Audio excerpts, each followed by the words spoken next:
Hi everyone, in this video I'm going to show you a few simple pattern hacks for some sleeve modifications. We have three really cute examples in front of us right here of some sleeve designs that we are going to take a look at some existing pattern pieces and how to get a similar effect using the pieces that we already have.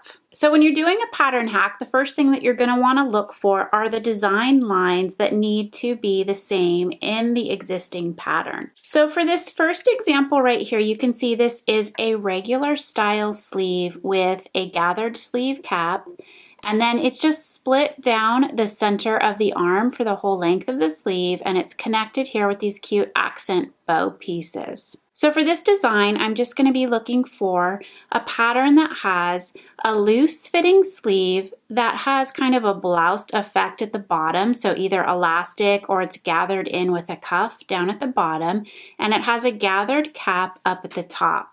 And then I'll use that existing pattern to create this split sleeve effect. Then for this sleeve style, it's a similar idea.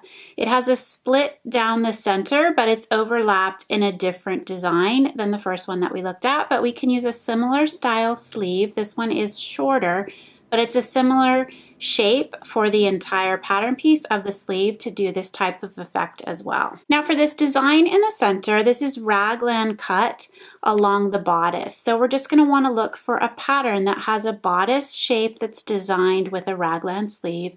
And then you're going to want to look for something that has a pretty wide neck opening, almost a boat neck. It comes all the way across to the edge of her shoulder. It's not up close to her neckline. So you want to look for a raglan style sleeve like this that we can then work to split apart to create this strap style effect in place of the existing sleeve. So let's start first with this regular sleeve style, and for this one I'm using a pattern piece from the Kalara dress pattern.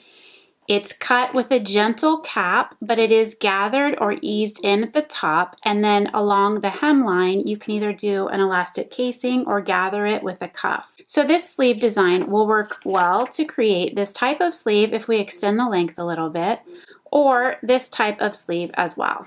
Now to do any pattern hacking or pattern modifications, the only supplies that you're really going to need besides your existing pattern pieces are going to be a pencil, a ruler, a new piece of paper, either graph paper or tracing paper work really well. Removable tape is also really good to have on hand to connect your pieces together, to trace your pieces, or as you split them apart to add seam allowances.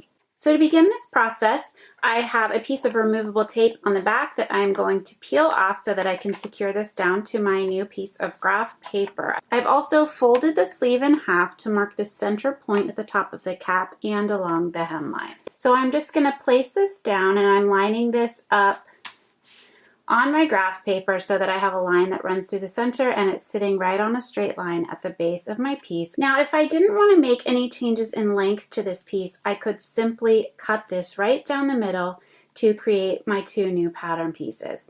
But first for this one, I'm going to extend the length a little bit so that it's closer to the look of the inspiration image. So I'm just going to begin by tracing out my pattern piece. And then when I get down to the hemline, I'm just extending this about 1/4 inch, and I'm doing it just straight in line with the sleeve. And then I will disconnect my two new lines on the bottom to create the new hemline. Then I'll go ahead and remove the piece, and I have my new piece traced out here that's just a tiny bit longer. I'm going to split this piece down the middle, and I have that marked along this line at the center. Then I will cut this apart into two pieces. Now I have both the left and right side of my sleeve, but I do need to add back in seam allowance along this center opening. So to do that, I can cut this out and trace it again, adding 1/4 inch on the interior cut line to include my seam allowance. Or I can just add a piece of tape to the back side and then tape it down, and then just cut this out, adding that additional 1/4 inch right in here up along the cut line. Then you would go ahead and cut the pieces out. And then if we look again at this sleeve design, it is connected up at the top, and then it splits and is open for the length of the sleeve down to the cuff. So what I would do for this design is to mark about 3/4 inch down, And the nice thing about graph paper is if it's marked 1/4 inch squares or 1/8 inch squares, it's very easy to make these markings and to have them be even on all your pattern pieces. So I've marked 3/4 of an inch down and 3/4 of an inch up. So you would transfer this marking with a small notch on your cut piece. You put your pieces right sides together, and you can see here I have the little marks on the back side of this pattern piece. So I would sew along this stitching line 1/4 inch in from the top down to this notch, and then from the hemline up to this notch. Then you would open up your sleeve, press the seam allowances open, and then from the right side, it would be connected up the top 3/4 of an inch down, and from the hemline, it would be connected up to that 3/4 inch marking, and then it would be open between the 2 points. So you could top stitch carefully right along the inside to keep that seam allowance pressed open.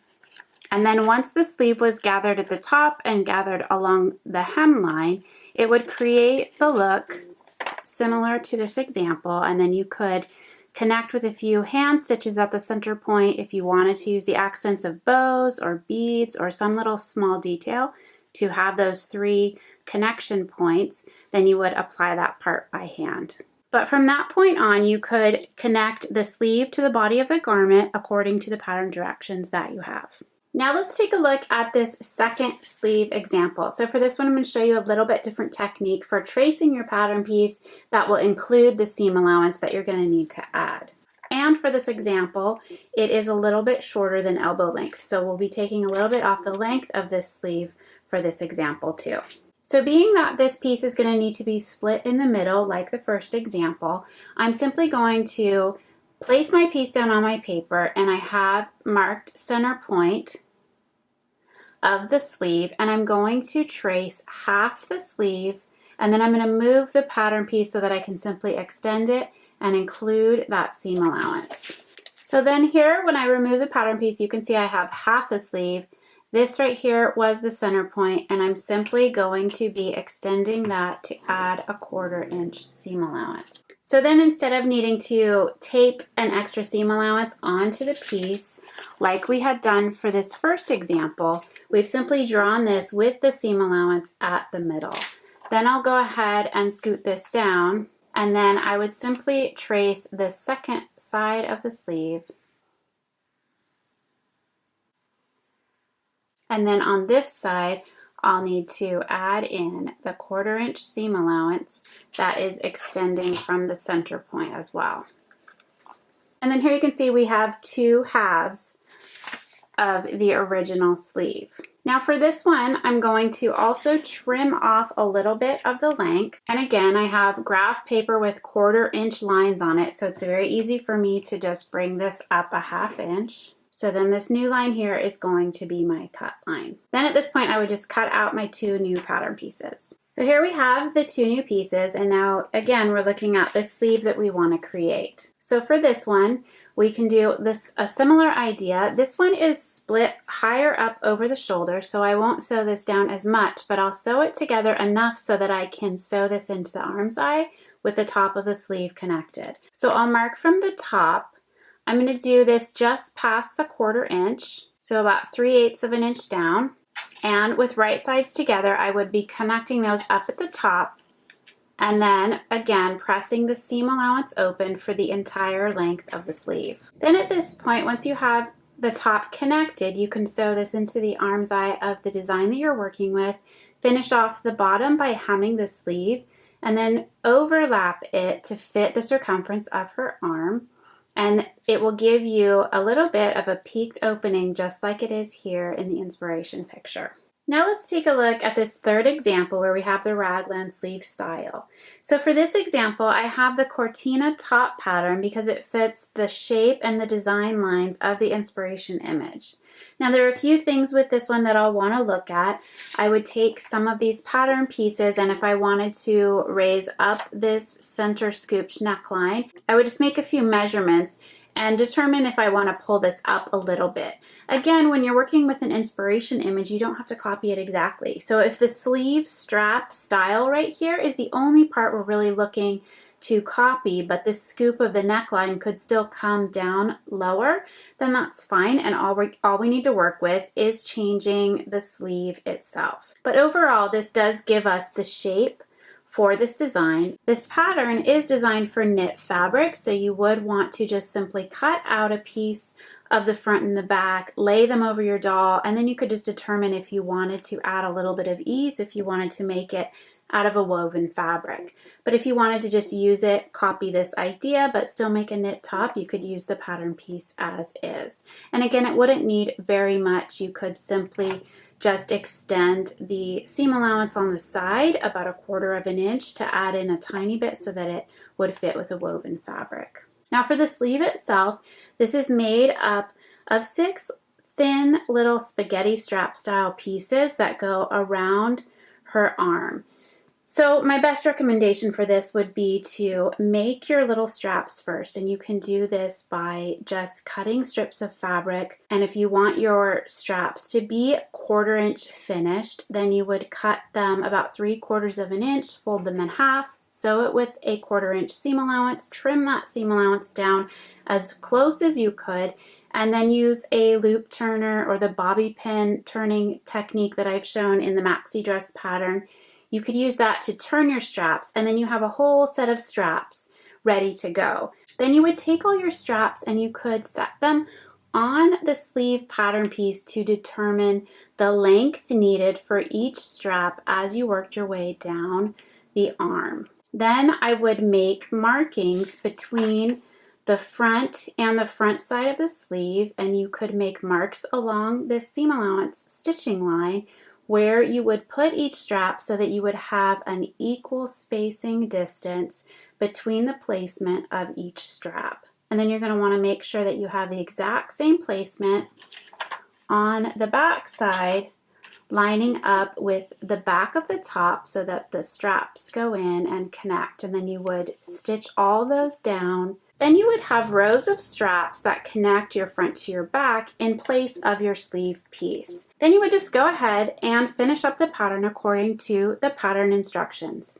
And there we have 3 easy to do sleeve pattern hacks. I really hope this encourages you to just jump in and work with tweaking and modifying pattern pieces that you have.